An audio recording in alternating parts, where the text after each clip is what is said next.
الله أكبر الله أكبر. Can God do anything? It's one of the questions that we run into when talking to Christians. You know, whenever we show them the absurdity of the idea that God became man, they object by saying, well, God can do whatever he wants. So is that true? Let's see. So there are 2 points to explain that resolve this issue or this matter. The first point is about logical possibility. We all agree that God is omnipotent, meaning he is all-powerful. His power, however, relates only to logical, possible things. You know, God can create universes, move mountains, know all things, heal the sickness, and so on and so on. These are all things that are possible within the framework of existence and logic.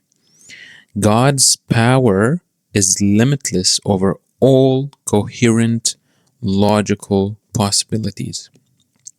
These are conceivably possible things, even though they are sometimes physically impossible, they are still logically possible. Now, where people sometimes get tripped up is asking if God can do things that are logically impossible. Like, can God make a square circle? If we think about it deeply, the answer is obviously no.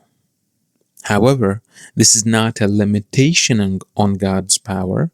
It's a limitation on meaning and language that we use. You see, a square circle isn't a thing to begin with. It's not a thing that God can choose to do. It's not in the list of possible things to be chosen and then to be manifested and actualized.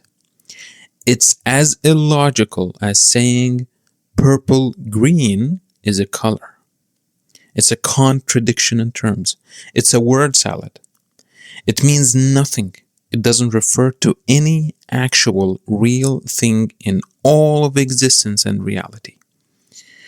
God's power is not about defying logic, but it's about actualizing all logical possibilities. Anything that's logically possible, God can do with no doubt. God's power relates to what's logically possible. I hope that's clear. The second point is about God's perfection and God's nature. Now, this is a very crucial point, because beyond logical possibilities, God's power is understood within the context of God's perfect nature. God is perfect in every possible way, not just power or knowledge. Most religions, if not all, believe that God is perfectly good, perfectly just, perfectly true. He is perfect in every possible way you can imagine. That's the very thing that makes him God. Otherwise, if he's imperfect, like we are imperfect, he's no superior to anyone or to us. So, can we ask, for example, can God lie? Can God be unjust? Can God cease to exist? Again, obviously the answer, if you think about it, is no. But this no is not a weakness or a flaw. In fact, it is the ultimate expression of God's perfection. Allow me to explain. This is actually the biggest linguistic and conceptual trap many people fall into. In our everyday human language, when we say someone cannot do something, it is almost always implies a limitation or a lack of some sort of power or knowledge. If I say I cannot lift that car, it means that I lack the physical strength to do that thing. If someone says I cannot understand calculus, they lack the mental capacity to do that. This ingrained habit of thinking makes us assume that if God cannot do something, it must be a flaw or a weakness in God's power. But with an all-perfect being, we should be careful because it is easy to manipulate language to describe God incorrectly. When we say God cannot do X, it's not about God's ability or inability. It's about the nature of the act X itself, whether it's being inherently befitting of God's perfect nature or being deficient and contradictory to perfection. Let's demonstrate with some examples. Can God forget? If God is omniscient, all-knowing, then forgetting by definition is a loss of knowledge. It's imperfection. So God's inability to forget is not a deficiency. It is the opposite. It's actually the proof of God's perfect unbroken knowledge. Another example is, can God lie? If God is perfectly good and He is the source of all truth, then lying is a violation of truth, a moral deficiency. Then it becomes that God's inability to lie in of itself is not a weakness. It is actually the guarantee of God's perfect integrity and truthfulness. It is quite the opposite. Can God die, for example? If God is eternal, He is the all-living, then dying is stopping to exist. It's an ultimate imperfection. So how can God do that?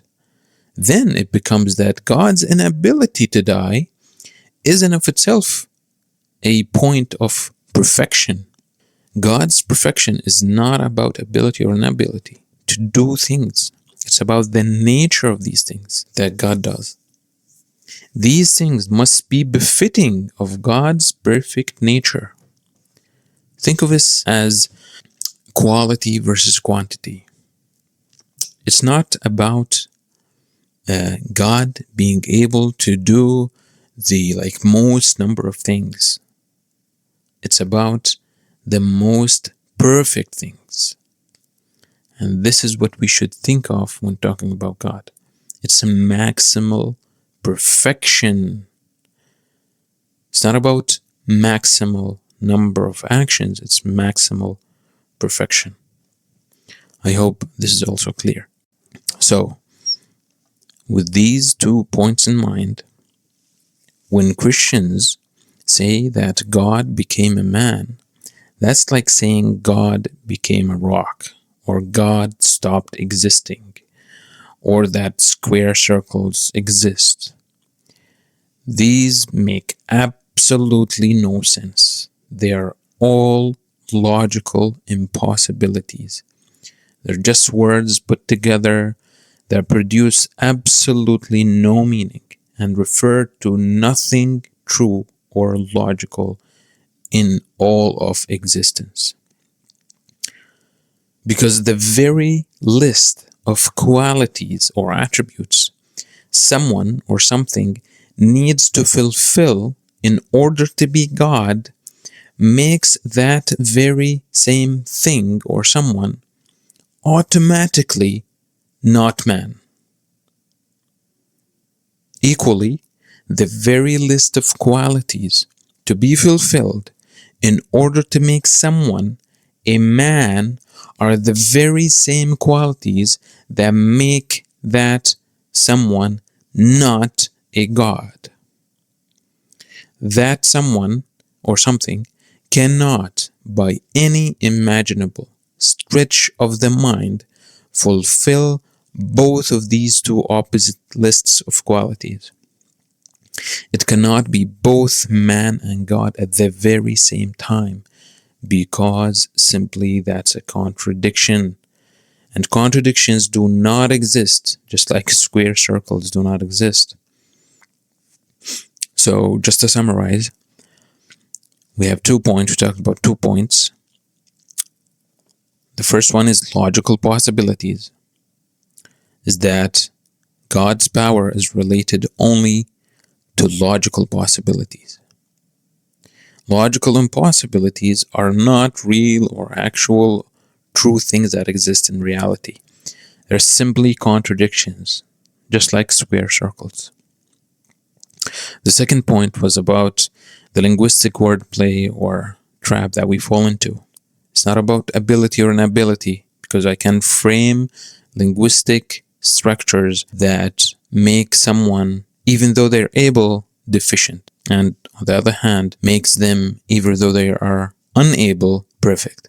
So it's not about ability or inability, it's about the very actions and things that God does. It's not about maximizing the number of things that God can do, but about maximal perfection of God's action that befit His nature.